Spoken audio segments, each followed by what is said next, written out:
Unfortunately for local drivers, it sounds like these prices aren't going to drop anytime soon. While the school board has looked to put this topic to rest, it's clear there's still many passionate people on both sides of the issue. Water levels reach just underneath this bridge. For filmmakers like Penman, it's pretty clear why they want to be involved in environmental filmmaking. Just take a look at this beautiful scenery here along the rugged coastline of the North Sea in Scotland. That means you'll have to wear a mask at Lion & Cub downtown, but not at places like Wegmans on North Atherton. Even though Ezra Naines is running unopposed, his motivation to bring change to State College is strong as ever. A lot of people do yoga. They say it's good for both the mind and the body. Pennsylvania's municipal election is coming up in just 4 days. There are no federal or state races on the ballot, but there are important local ones, including the next mayor of State College. Last month went down as one of the wettest Septembers in State College history. Kathy Pletcher says she's enjoyed living in Bellefonte since 1983. An enrolled member of the Bad River Band of the Lake Superior Ojibwe tribe in Wisconsin, Pletcher's Native American heritage is important to her. So when Bellefonte Area High School's nickname, the Red Raiders, became a topic of heated debate nearly 2 years ago, she was as vocal as anyone. It's no longer okay to appropriate Native culture for white entertainment. It just isn't, and now's the time to sort of move that conversation forward. Two groups emerged on either side of the controversial issue, those who supported the longtime nickname Red Raiders and those who wanted it dropped. While some like Pletcher view the name as racist, others like Kim Frankenberger see it differently.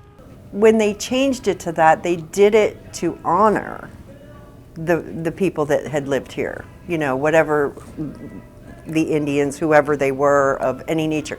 Two online petitions developed in 2020, one making the case that Bellefonte deserved a different mascot, and another arguing the high school needed to save the Red Raiders, a name used since the 1930s. Last spring, the school district board voted 8-1 to remove Native American imagery throughout the district, and 6-3 to remove the word red from the district moniker. Those moves signaled the end of the school's controversial nickname and the use of the image altogether, like the logo at the center of the high school basketball court.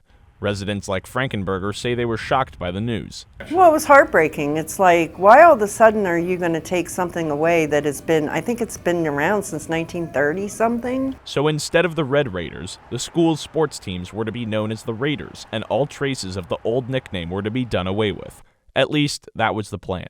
But supporters of the Red Raiders name wouldn't go away. 7 months later, this past November, 4 school board positions were up for re-election.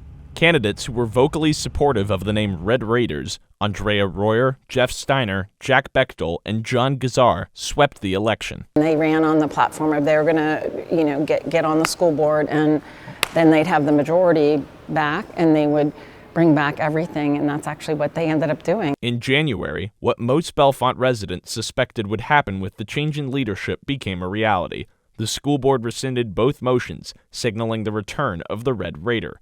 Students like Cecilia Mazzacco, who did not approve of the nickname, were devastated. I thought we were trying at least to progress and be better, and then we just have that major setback after all of that work is just gone. So yeah, it was really disappointing and honestly just frustrating. Fellow Bellefonte High student Lillian North thinks the majority of Bellefonte students are in favor of keeping the name Red Raiders rather than eliminating it. Still, that doesn't mean North believes the name is the right choice for her school. It feels gross to be a part of something with this name and with this imagery and seeing different people. I love my school. I want to take pride in my school. And honestly, I just want to get all of it out of there so we can have a fresh start. During the public hearing portion of the January school board meeting, Pletcher voiced her opinion and shared her perspective. But her comments fell on deaf ears. I said this to the school board, would you use a mascot called the White Raiders? And I saw people shaking their heads, no. I'm okay, what's the same thing? Steiner, who is now the school board president and in his third term on the board, has lived in Bellefonte since 1994. Moving forward, Steiner says the plan is to not use the school's Indian head logo and to continue without a school mascot. For now, Bellefonte sports teams will keep using their Block B logo. Simultaneously, a branding committee has launched to look into a more representative logo, but Steiner thinks the Red Raider name is here to stay. Times change, but, you got to be true to who you are. And at the end of the day, Bellefonte, we're the Red Raiders. While the school board has looked to put this topic to rest, it's clear there's still many passionate people on both sides of the issue. In the meantime, proponents of a name change like Pletcher are redirecting their attention to an educational movement, considering the makeup of the school board and the Republican-leaning Pennsylvania State Senate. A longtime resident of Bellefonte, she realizes she's in this fight for the long haul. Foolishly thought I was done, with this, but it's chapter. That was only chapter 1. Now we're on chapter 2. Though Pletcher maintains an optimistic approach for the removal of the Red Raider name once and for all, others like Frankenberger are equally as passionate on the other side. But in a town so divided over this issue, there is one thing residents like Pletcher and Frankenberger can agree on.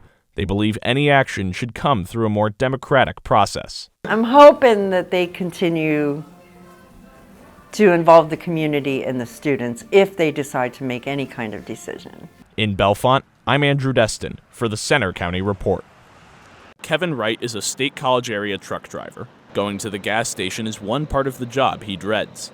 It's ridiculous. I mean, we're not getting paid any more money, so I figure, why is the gas prices climbing like this? Wright has to pay a pretty penny whenever he makes a trip to this Unimart on South Atherton Street. Gas prices in the United States are the highest they've been in 7 years. According to AAA, the national average price for a gallon of gas is $3.34, which is more than $1 higher than it was a year ago at this time. Still, some State College residents aren't as stressed as Wright. I'm concerned, I'm worried, but I have faith that it will settle again. I think it's not the first time, but I think it will get better. In Center County, the average price for a gallon of gas is $3.43. Experts point to a higher demand for gas due to COVID vaccines as the cause for the rise. Demand has surged, production is not. So unfortunately, we're kind of in an imbalance right now because of COVID. Unfortunately for local drivers, it sounds like these prices aren't going to drop anytime soon.